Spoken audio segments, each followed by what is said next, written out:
Chapter 1. May, New York City. It was 7 o'clock sharp on a Monday morning when my boss, Harper Carmichael, breezed past my desk and moved toward her office without looking at me. "Julia, darling," she said over her shoulder, "your life is about to change. Get each of us a cup of coffee, grab a pen and a pad of paper, and meet me in my office, stat." My life is about to change, I thought as I watched her disappear behind her office door. What in the fresh hell does that mean? Curious to know, I joined her a moment later in her office. I was holding a cup of black coffee in each hand, a pen was clenched between my teeth, and a yellow legal pad was tucked beneath my arm. Harper was standing at one of her office's 3 floor-to-ceiling windows with her back to me, her stylish, shoulder-length blonde hair curling up from her narrow shoulders. When she turned to look at me, her gaze settled upon the pen. "Sorry," I mouthed around it. "Right," she said, "but best to make sure that pen always belongs to you and never to me." With a bemused look, she came toward me in her fitted black power suit, took one of the white mugs from me, then motioned to the chair opposite her massive glass desk. "Sit," she said. "You and I need to talk business." Our business was the entertainment business, and Harper Carmichael wasn't just one of the industry's most sought-after agents. At 55, she was an industry legend. She also was one of the stars at the all-powerful Creative Artist Agency, which is where we were now, high above the Chrysler Building on Lexington Avenue. The morning sun had yet to crest the city's skyscrapers, leaving long shadows to stretch like gravestones into the room, which kind of made me question exactly how much life was about to change. I sipped my coffee and sat down. Whenever we had one of our business talks, it usually was about one of her clients, a few of whom chronically found themselves in trouble. The incidents I'd seen over the years ranged from a heavy night of partying that ended with an arrest to an ugly tabloid story that was turning out to be true, and thus needed to be managed with damage control.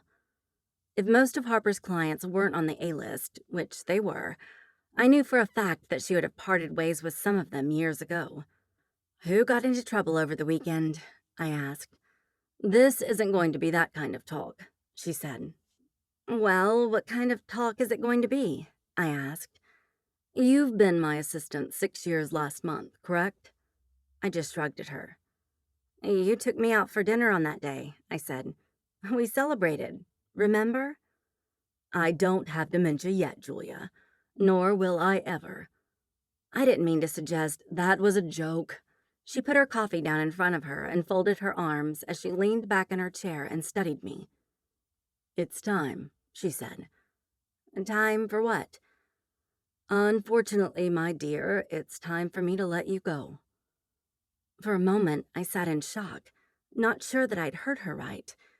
But when I saw the unwavering look in her eyes, I swear that her office started to spin as if I'd just been strapped into a sputtering, malfunctioning tilt-a-whirl. This is how my week is going to begin? Seriously? She's firing me? Why? I just stared at her. "I don't understand," I said. "Harper, I've been nothing but loyal to you, and I love working for you. I thought we were friends. Why would you let me go? Are there budget issues I don't know about? Cutbacks? Have I done something wrong? Just tell me what it is and I'll fix it. Hell, please tell me I still have a job." She let out a low laugh when I said that, then she simply shook her head at me. "Julia, what you have is a promotion." "A promotion?" "Yes, a promotion. Look, you've been an amazing personal assistant, the best anyone could wish for. But you're 28 now, and it's time for you to grow." "What are you saying?" I asked.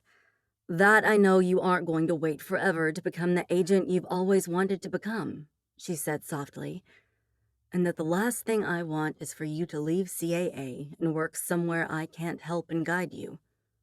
She leaned forward in her chair. "Over the past month, I've set things into motion for you. I've discussed your potential new position with the team, and everyone agrees that it would be foolish to lose you. So what CAA and I are proposing is that for the next year, you will work directly under me as my assistant agent. If I could have made you a full agent straight away, I would have. But as you know, that's not how it works here. CAA gives all of its assistant agents 1 year to prove themselves to the agency. But since you'll be working under me, and provided you don't somehow screw this up, which I can't imagine for the life of me, in a year's time you'll become an associate agent, and you'll have an office and clients of your own. My heart started to race. I've been promoted to assistant agent? I asked her, unable to believe it. I'd waited so long for this day to happen. It seemed surreal that it finally was happening. You have, my love. I'll miss you as my personal assistant, but I'm beyond excited to help you become the best agent you can be. That process begins today. She looked at her watch. In fact, boot camp starts for you today at noon. Boot camp? I said. That's when you and I will meet with your first potential client, Pepper Winters. Pepper Winters, I said. The social media superstar? That's right. But I've read terrible things about her, I said. I've heard that she's a nightmare. We don't need someone like her in our lives. Why are you considering taking her on? A few reasons. The first of which is her Russian father, the billionaire Oleg Simonov, who happens to be friends with one very important person here at CAA, otherwise known as our boss, Andrew Sims. Second, with over 75 million followers on Instagram alone, you're right, Julia, that girl is indeed a social media superstar. Exasperated, she leaned back in her chair. Do you realize that not even one of the actors I represent comes close to enjoying her kind of following? Not even Jackson Cruz, who is a few million followers shy of her numbers, and yet he's a legitimate superstar. All Pepper Winters is known for is being a wealthy, beautiful 14-year-old girl with a fabulous lifestyle, and also for her popular makeup videos on YouTube, which have racked up hundreds of millions of views over the past 2 years. Her adoring fans see her as a style icon. And there's money in that, I said. Oh, there's plenty of money to be had in Pepper Winters, Julia. So much so that Andrew took me aside after his phone call with Pepper's father and pitched her to me. At first, I resisted, because even though I'm not her demographic, I've heard about that girl's wretched reputation. But since Andrew rarely asks anything of me, I agreed to at least meet with her. Actually, I told him that you and I would meet with her, because if we do decide to sign her, she's all yours to manage. What is she looking for? I asked. Have you heard of that awful television show, The Terrible Teens? The title of which is a crude twist on the Terrible Twos? Of course I have. That show is huge, as in Kardashian huge.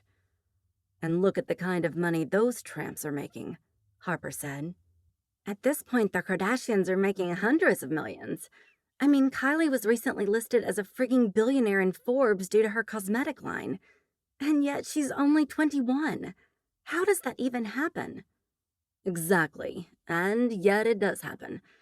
So Pepper wants to be part of the Terrible Teens, which starts shooting its second season next week here in New York. Pepper wants in. Pepper wants an audition. Pepper wants to take her career to the next level, and the way she sees it, that show is her way of conquering the world. Actually, it might be, I said to Harper. I mean, Pepper's reputation precedes her like a toxic cloud of green gas. I think she could outbitch anyone on that show, even the queen bitch, Lexi Reynolds. Lexi Reynolds, Harper said as she looked curiously at me.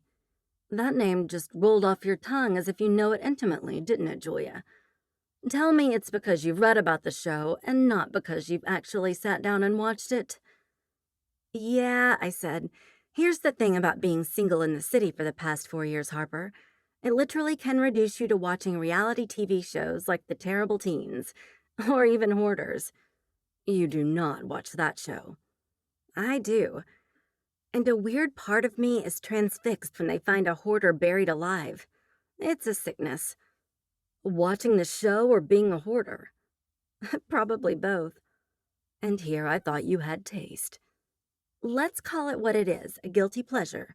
Sort of like the Real Housewives of Beverly Hills. I can't get enough of those Botox broads. That's enough, Harper said. I had no idea about this haunted private life of yours. Pepper will be here at noon with her mother, Savannah Winters." "Why does that name sound familiar?" I asked. "Because she's the grown-up version of her daughter, a popular Manhattan socialite. You've likely read all about her in page 6. Given the ridiculous number of parties I have to attend in this city, I actually know Savannah, and she's nothing short of a well-heeled Park Avenue drunk. Gorgeous woman, but after her disastrous, ugly divorce from Oleg, let's just say that her life took a terrible turn of its own when he 86'd her from his life." "Did she get any money in the divorce?" "Oh, darling, please. Savannah walked away with a cool $100 million, and for a while she was happy about that.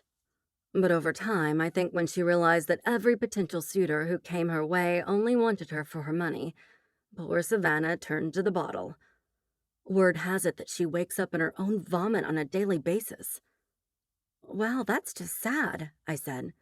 "Cry me a river. She's worth $100 million, for God's sake." "I still think it's sad," I said. "If you're going to be on this side of the business, you seriously need to toughen up." She stood up.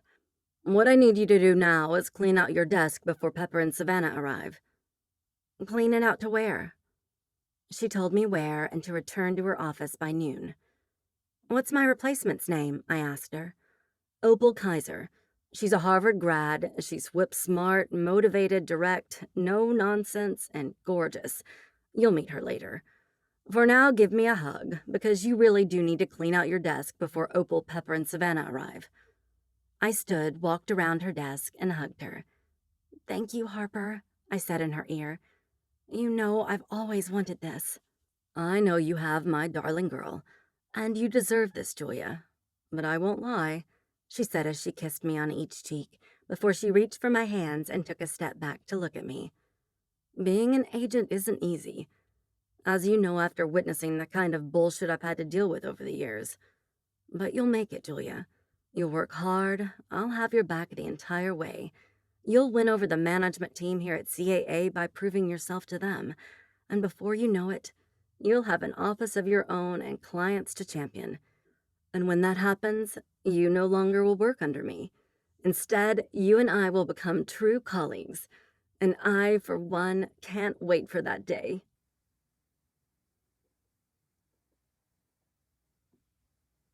Chapter 2. When I returned to Harper's office at noon, I met Opal, who was as kind as she was polished and lovely. Since she knew that Pepper and her mother would arrive within minutes, she wasted no time in showing me to Harper's door. "Thank you, Opal," I said to the raven-haired beauty. "My pleasure, Miss Jacobs." When the door clicked shut behind me, I gave Harper a thumbs up. "She's going to be a good fit, I think," Harper said. "I'm thinking the same thing. Very professional. Something I never had in you." "Hilarious." "Sit," Harper said, waving a hand at the chair opposite her desk. "Because what you don't know is that this morning has been rather active." "Meaning?" I said as I sat. "Apparently, enterprising Pepper took to Instagram this morning and reached out to her millions of followers to start a petition to get her on the terrible teens. And in force, her posse of prepubescent robots acted like a gaggle of lemmings and actively signed the petition in droves. While you were gone, I saw the post online and got ahead of it. I called the show's creator and producer, whom I happen to know, and told him that Pepper was coming here today to seek representation. He said that he knew about the petition and that if we did sign her, he'd like to meet with Pepper at once because he'd be very interested in what she could bring to the show. I said that if we did sign her, I'd be in touch." "What 14-year-old even thinks like that?" I said. "I mean, at that age? That was a pretty savvy move on her part." "It might not have been her idea," Harper said. "In fact, it probably was her father's idea, because he's extremely smart and savvy, and he clearly wants this for his daughter. Whatever the case, her social media fame can and would set that show on fire when it comes to the ratings, and the producers know it. Frankly, so do we. There's a lot of money to be made on a trendsetter like Pepper Winters, Julia. I don't know how she's going to behave today, but it's likely best for both of us to be prepared for the worst, because that girl, That girl also knows she's in a position of power. It's going to be up to us to handle her and to sign her, because I see a 7-figure deal for her. With her following, I see the same. At that moment, a rap came at Harper's door, signaling that Pepper and Savannah had arrived. "Over there," Harper said, motioning to one of the 2 sofas that faced each other in the center of the room. "Sit on the left one, I'll join you there. They'll sit on the other one. Let's lock this down." "Who's taking the lead here?" I asked as I moved over to the sofa. "Today we work as a team. We'll volley back and forth. Go with your gut, use your instincts, because this business is all about instinct. But you already know that. So here we go." She turned to the door. "Yes, Opal?" The door swung open, but before Opal could announce Pepper or Savannah, Pepper, surprisingly tall for her age, with straight brown hair that was so shiny it looked as if it had been spun from silk, came into the room with a flourish. Mesmerized by her presence and self-confidence, when my gaze swept over her, I saw exactly why this girl was considered a style icon among her fans. She was wearing a pair of bright red Alexander McQueen skinny-cropped suiting pants, a cream-colored Saint Laurent jersey tank top that showed off her full breasts. Real? Fake? Couldn't be sure yet. And a killer pair of metallic Prada ankle-strap sandals with a jeweled heel. Since she was the queen of YouTube makeup videos, her makeup was on point, fresh and flawless. I thought that she looked closer to 20 than 14. But since when was that new in this city? "You," Pepper said, pointing a finger at Harper, "are a fucking legend. Seriously, a queen. I want you to represent me because I want it all. I want it now. And I want you to get it for me, starting with a starring role on The Terrible Teens." Behind Pepper, Opal cleared her throat. "Pepper and Savannah Winters, Miss Carmichael." Pepper turned slowly to her. "I think she knows who I am, Oprah. I mean, duh. Everyone knows who I am. And if they don't, they're about to." "Pepper," I heard a woman say behind her. "Don't be rude." Pepper swung back to Harper. "That would be my mother, whom I understand you already know. Sorry about that. I'll text you my condolences. What you might not know is that since it's noon, Mommy Dearest will soon get the shakes if I don't get a martini in her. Otherwise, she'll just break out in a sweat. She'll totally go all pale on us, and this meeting of ours will go belly up before it even gets started. I did, after all, find her crumpled in a ball on the bathroom floor this morning." "My daughter loves to joke," a tall, statuesque blonde said as she entered the room. Transfixed, I watched her move to her daughter's side and place a hand on Pepper's shoulder, which Pepper promptly shrugged off. Savannah Winters was dressed from head to toe in a cream-colored Chanel suit. She was thin, regal, beautiful. A large pair of dark glasses, which she made no effort to remove, covered her eyes. "How are you, Harper? So good to see you." "And you, Savannah," Harper said. "Who knew that one day we'd be meeting like this? Your daughter is a star. I'm delighted both of you are here. I'd like to introduce my assistant agent, Julia Jacobs." That was my cue, and I stood as 2 sets of eyes soaked me in before Pepper stepped forward and said, "You're hot. Love the shoes, love the hair, love the body. If I decide to sign with CAA, we'll work on the makeup." I took that one for the team, walked over to her, and shook her hand. "It's a pleasure to meet you, Pepper. Makeup doesn't come as easy for me as it does for you, so whatever advice you can give me would be welcomed." "Consider it done and done, Julia," she said with a snap of her fingers. "I'll give you a private sesh over a bottle of Dom, which you totally can post on your Instagram. And you know what? Since I'm dying over that skirt you're wearing right now, I'll even repost the photo. My peeps will freak. I'll hashtag the hell out of you, and you'll get a few million new followers in the process." She looked around the room. "Now, before we begin, I need to know where the bar is, before my mother passes out from malnutrition, if you know what I mean." "Pepper," Savannah warned. But Pepper was having none of her mother. Instead, she just looked at her. Dirty or with a twist, she said. What are you in the mood for today, Mother? Well, Savannah said, pressing a hand to her chest. I don't know. I mean, is anyone else going to join me if I imbibe? Ladies, Pepper said when she turned to us, will you be joining my mother? Pepper, I can't have you mixing drinks in my office, Harper said. You're a minor. What happens in this room stays in this room, Pepper said without a care in the world. Oprah's gone, and now it's just the four of us. Plus, I make a killer martini. Just ask my mother. I've been making them for her since I was 7. So, who wants to make my mother feel less alone in the world? Harper and I knew better than to exchange even a hint of a glance when she asked that, because it might set Pepper off if she thought we were judging her. I'll have one, Pepper, I said, with a twist of lemon, please. For the antioxidants, Julia? She said to me with a smirk and a wink. Something like that, I said. You know, Julia, she said, you're kind of the shit. I'm digging you and your vibe, despite how you've done your eyes, which are a sorry mess. She shrugged at me. But again, if things go well here today, I promise that I'll come to your rescue. Harper, how would you like yours? I'll have mine dirty, Harper said. But please allow me to make the drinks, Pepper. Closed door or not, I can't have you. Not happening, Pepper interrupted. My mother likes her martinis made a certain way. They need to be just right, don't they, Mother? Right? Right. She looked at Harper with a sense of urgency.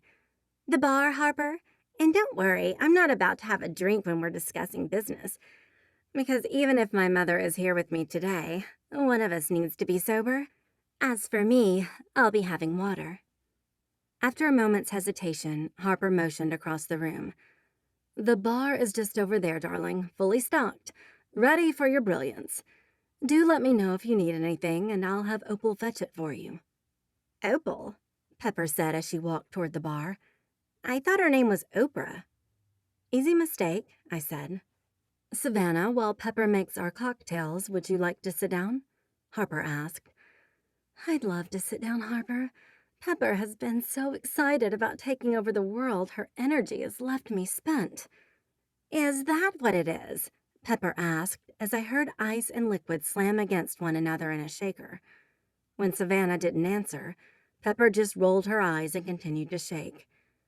As I watched her mix our drinks, I quickly saw that she was indeed a pro.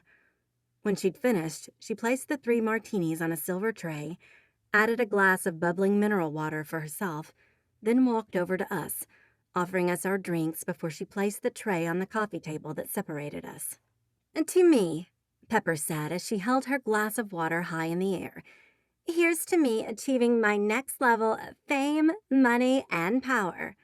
Hear, hear, Harper and I said at once as the 3 of us touched glasses. Savannah, on the other hand, didn't join us. Instead, she dived lips first into her pail of vodka and nearly sucked it half dry. So, Harper said, Pepper, I saw your Instagram post this morning, and I have to say, well done, my dear. Nicely played. Because here's something you don't know that's happened since I saw your post.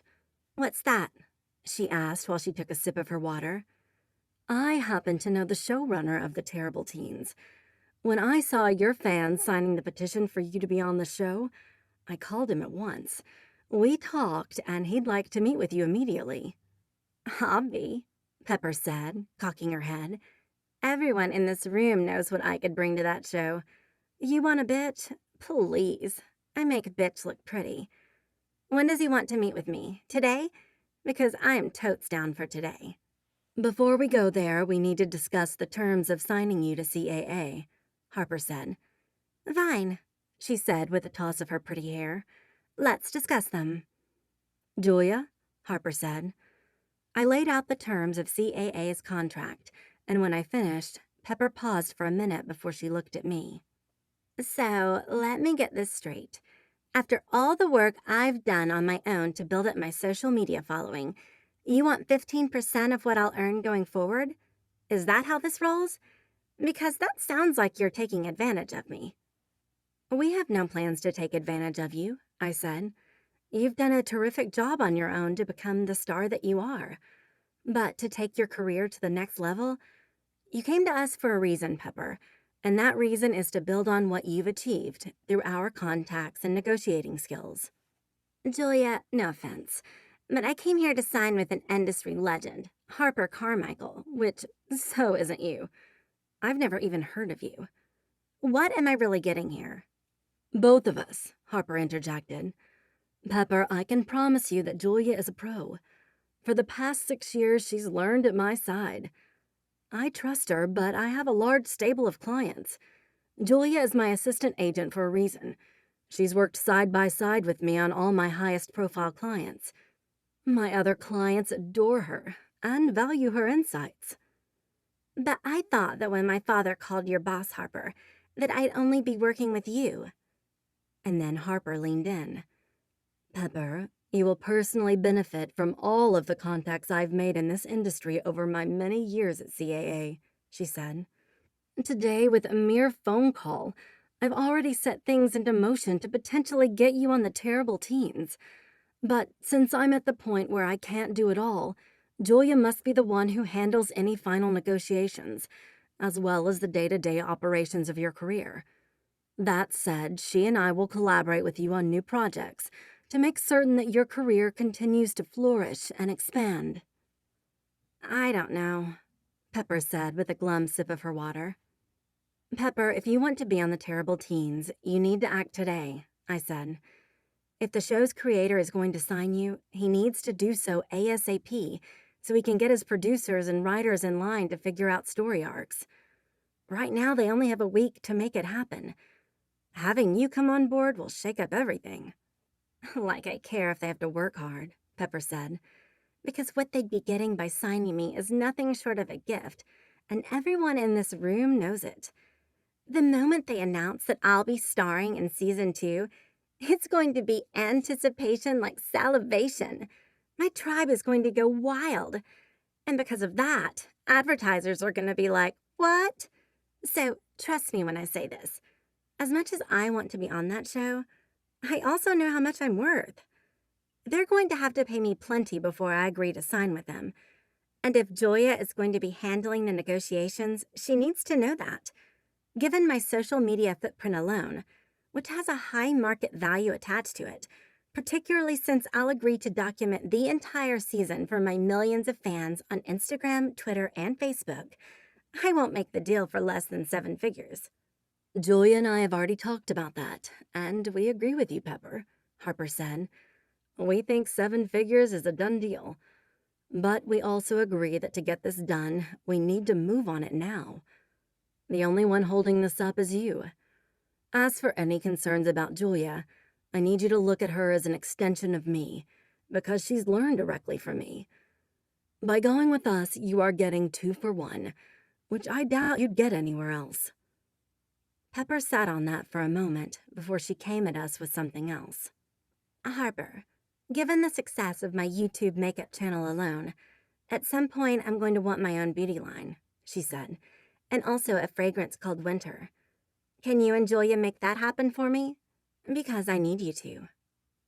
Julia and I have made beauty lines happen for a number of clients. Like who? Well, let's see, Harper said. There's Rihanna, Cindy Crawford, Iman, Selma Hayek, Heidi Klum, and Victoria Beckham. As for fragrances, we've assisted J-Lo, Britney, Mariah, Beyonce, and Rihanna again. You represent all of them? She said in disbelief. Just for their beauty lines and fragrances. I'm kind of the go-to agent when it comes to that industry. I have the contacts. I make it happen for them. And as we map out your career, I feel certain that we can do the same for you. What do you think, Mother? Pepper asked after Savannah tossed back the rest of her martini. I think it sounds fabulous, darling.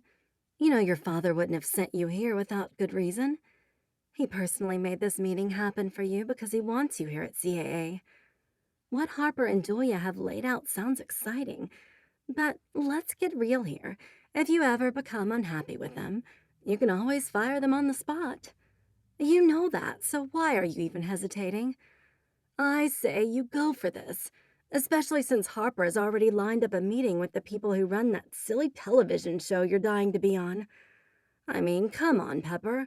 We are talking about Harper Carmichael here, who has the kind of contacts you need in your life if you want to be on television and eventually expand into merchandising.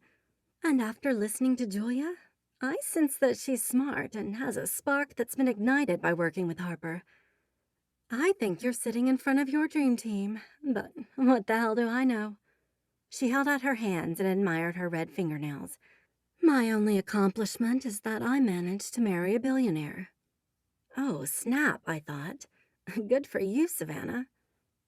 Okay, Pepper said as she turned to us. I'm in. Where do I sign? Because I know that time is running out when it comes to the terrible teens.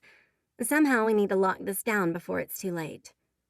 I'll set up a meeting for this afternoon, Harper said. Julia will take you to meet the showrunner, Hunter Steele, as well as the cast and crew. If they decide they want you, Julia will handle the negotiations on her own, with guidance from me should she need it, which I doubt. I felt a jolt of nerves shoot up my spine and settle into my stomach when she said that. This is really happening, I thought. I can't screw this up. On her own? Pepper said. Why? Harper, I need you to be there when it comes to the negotiations. That's not how this business works, Harper said. You're a savvy young woman, Pepper, and I sense that you already know that you cannot be there for the negotiations. If you sign with us today, I can get you the audition you want. But that's all it's going to be, my dear, an audition. You'll leave once it's over, and if Julia is asked to stay, she'll act alone on your behalf.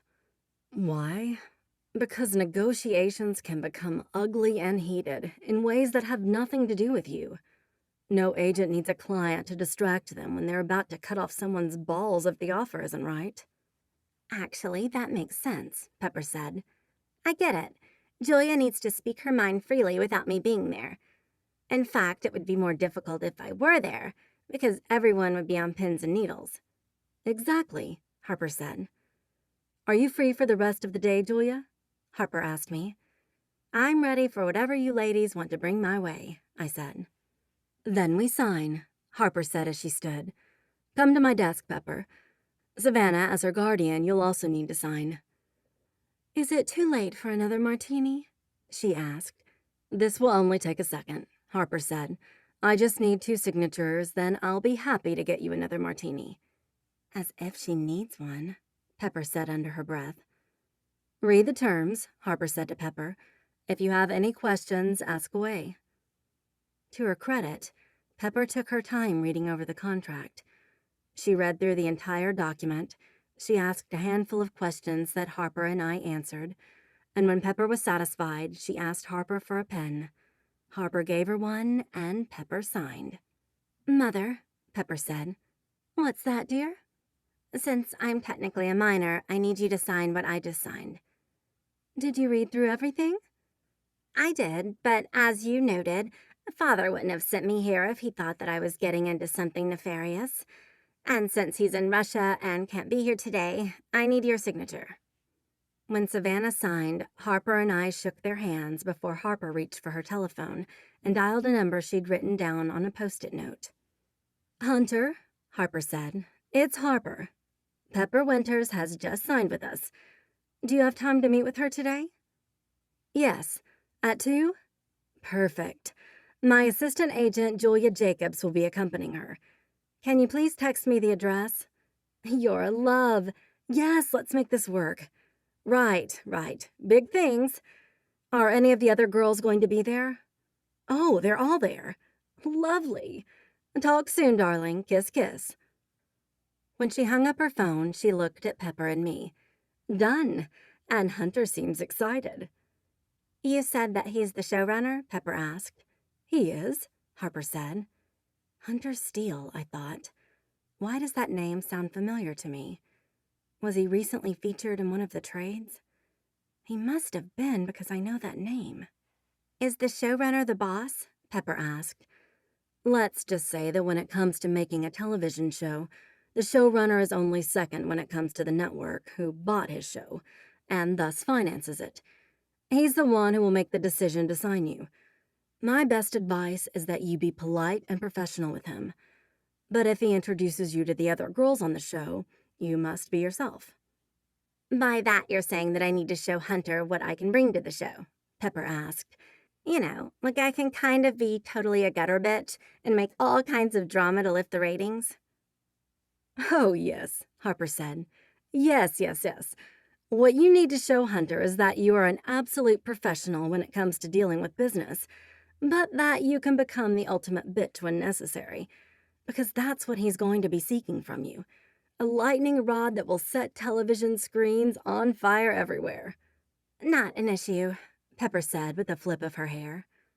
Harper's cell dinged beside her iMac, and she reached for it. "That's Hunter now," she said, glancing at her screen, "with the address." She gave it to me, then picked up her telephone. "Opal, arrange for a limousine to take Pepper, Savannah, and Julia to 565 Broadway, corner of Prince. They leave in 10 minutes. "My mother won't be joining me," Pepper said after Harper hung up the phone. "I'm sorry?" "I have a lunch date," Savannah said. "Julia can tend to Pepper, and when the audition is over, she can arrange to have her sent home. As you noted, I'm assuming that Julia will stay behind to negotiate the deal if Hunter is interested." "That's correct," Harper said.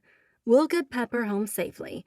Now, if you two wouldn't mind stepping out for a moment, I'd like to speak with Julia alone." "For a pep talk?" Pepper asked. "Pepper," Savannah said. "Just joking," Pepper said. "See you in a few, Julia."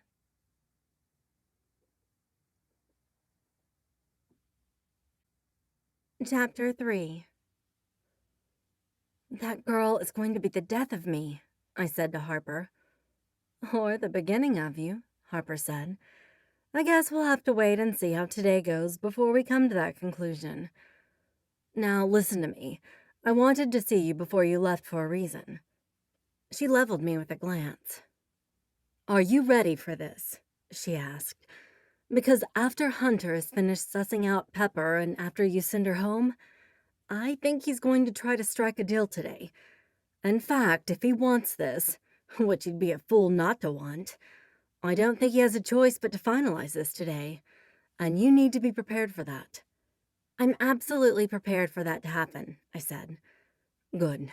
Here's what you need to know about Hunter Steele. He's as quick as he is slick and handsome.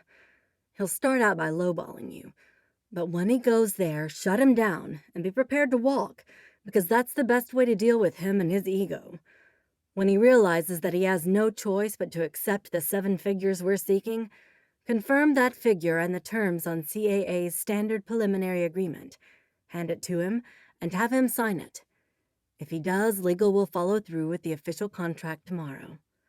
I took a deep breath, steeled myself, said that I'd see Harper soon, and I left the room to take Pepper to Soho, which is where The Terrible Teens was shot, in a stunning 2-story loft on the corner of Prince and Broadway. I coached Pepper as we drove downtown in the limousine. "Pepper, here's what I need from you as we go into this meeting with Hunter Steele," I said. "My fame?" she said flippantly. "My millions upon millions of followers? Because as far as I'm concerned, that's all you need from me, Julia." We were sitting across from one another. The city was roaring past us.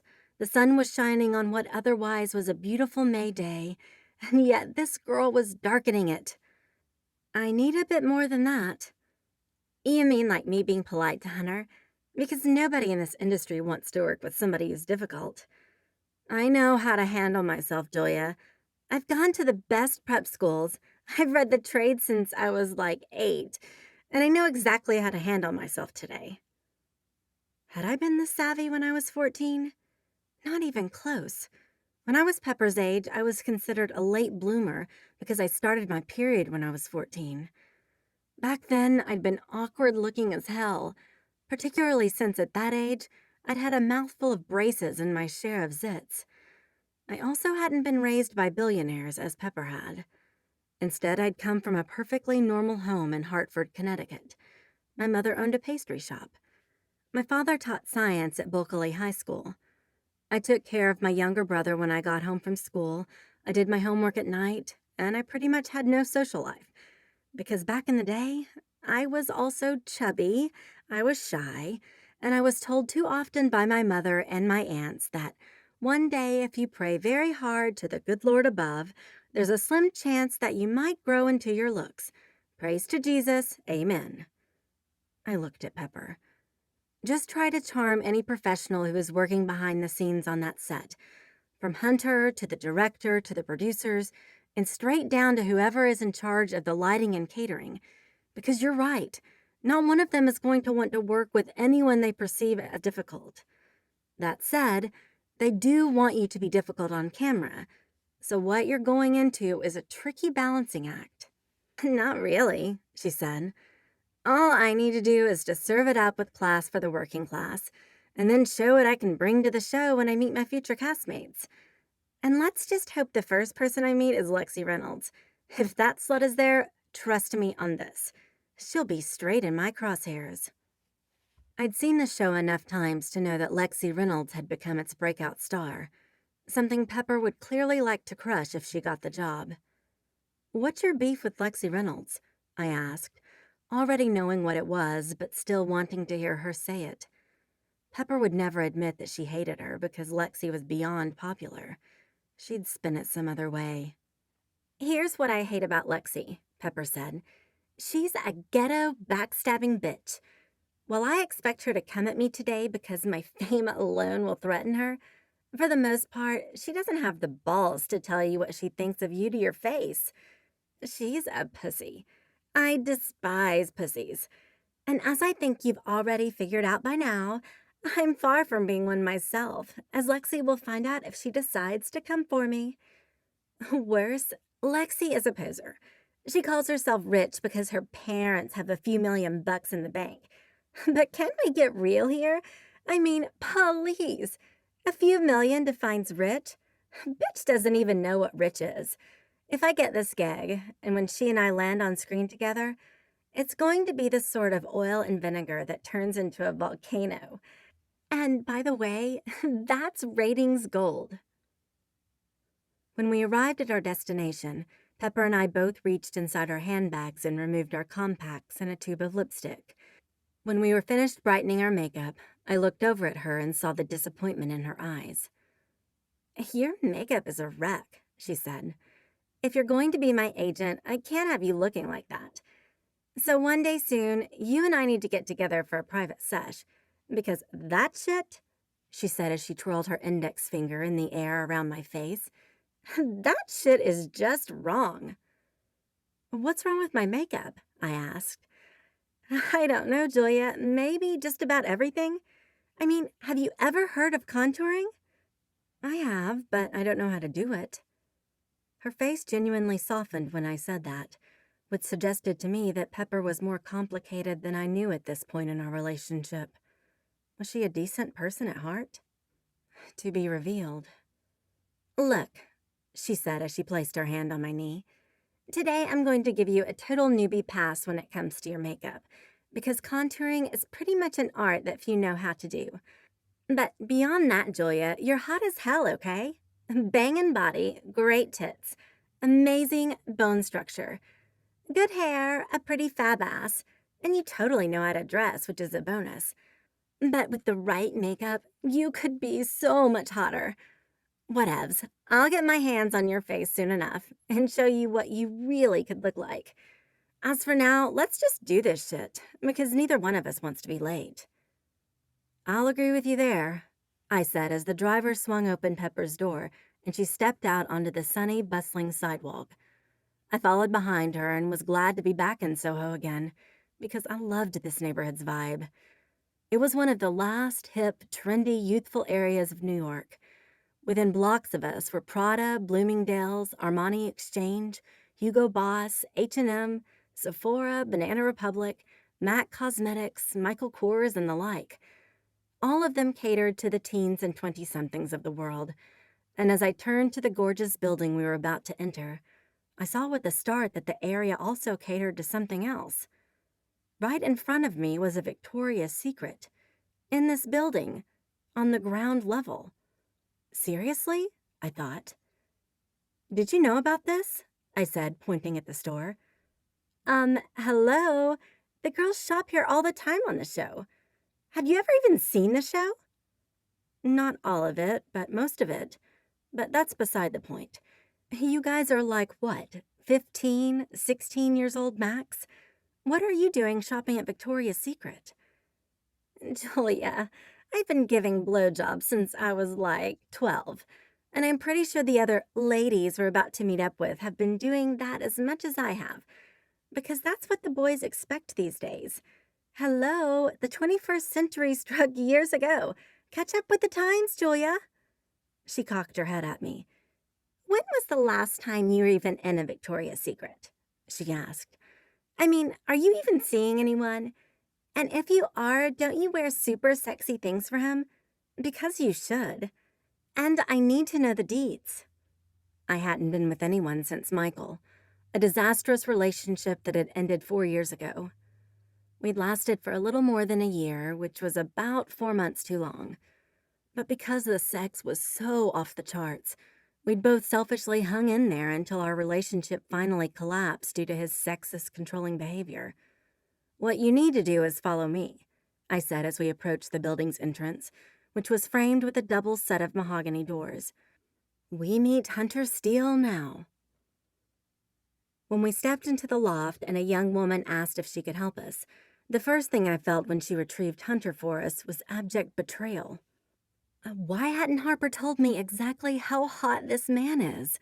I thought with a quickening heart, as Hunter Steele walked across the loft's lush, stylish living space to greet us with a smile that was as broad as the map of America. Watching him move toward us, I was dumbstruck. Yes, she said he was handsome, but not some kind of sex god. Why had she sent me into this blind? Was it because she was a self-proclaimed lipstick lesbian and never considered these sorts of things when it came to men? Was that why she hadn't tipped me off that Hunter Steele was so ridiculously sexy and good-looking that he could set bras on fire for reasons that had nothing to do with feminism? That he was exactly my type of man? Because he was, at least when it came to his looks. The first level of the loft was so large it took Hunter several moments to come from one side of the room to the other, where we stood waiting for him. And as Hunter came toward us, I drank him in, dissecting him like a lab experiment. He stood at least 6'3". His thick, dark, wavy hair was cut close at the sides. His shoulders were so broad I knew he must have played football in high school or college. He had a waist that was so tapered, my eyes couldn't help but follow it down to the real exclamation point in the room, Hunter's bulging crotch. In his tight-fitting Levi 501s, the length of his package was literally moving from left to right in ways that suggested he was completely happy to lose the underwear and go commando. Because when it came to him, there clearly was no shame in doing that. Hey, he said in a disarmingly deep voice as he came up to us with his right hand extended. I'm Hunter, he said. You must be Pepper and Julia. We each shook his massive right hand and introduced ourselves. No ring on his finger, but is there a +1 in the wings? Probably, because there's no way in hell that this man is single, unless he's a player. It's nice to meet you, Pepper, he said as he took a step back and smiled at her. Congratulations on your YouTube videos, and for building such a massive social media following. Anyone who works in this business knows that couldn't have been easy to accomplish. You must have worked very hard for it. Thank you, Mr. Steele, she said politely. It was hard work, but I like hard work, so it was worth it. Perfect answer. When Pepper turned to look around the space, Hunter faced me. And when he did, I caught his gaze sweeping the length of my body as he soaked me in for a heated moment before he checked himself. Julia, he said as our eyes met. Thanks for coming today to introduce me to Pepper. It's my pleasure, I said, feeling myself flush. Thanks for having us, Mr. Steele. It's Hunter, he said. I hate formalities. Apparently you hate formalities as much as you hate wearing underwear. Not that I mind. He clapped his hands. How about if I show you around the loft before we sit down and get to know one another better, he said. Since we start shooting next week, everyone here is gearing up to go through this season's storyline. Pepper, you'll be happy to know that all the girls are here and eager to meet you." "And I can't wait to meet them," she said. When she said that, I was surprised that horns didn't thrust out of her forehead and her teeth didn't turn into knives. But they didn't. Instead, my girl looked alert and engaged. At the age of 14, she was an absolute professional and doing everything by the book. "First off, the loft has 2 stories, as you can see," Hunter said as he looked up and stretched his hands high above him. When he did so, the white t-shirt he was wearing lifted up and exposed a serious set of six-pack abs with a tiny line of dark hair that reached down to embrace his crotch. Kind of like I want to. "Girl, you need to focus." But it was difficult because this man had it all. Harper had mentioned something about him having an ego. Would he have one? Was he just being friendly and courteous to us now because he hadn't bagged Pepper yet? Maybe. It could be that, like Pepper and me, he was simply on his best behavior for a reason. All of us wanted something out of this meeting. With the exception of Hunter's good looks and his alluring package, I knew in my gut that nothing in this initial meeting could be taken at face value. The lot of it was pure industry. And each of us was just smiling through the motions until a motion was put forward about whether Pepper would be hired for the show or not.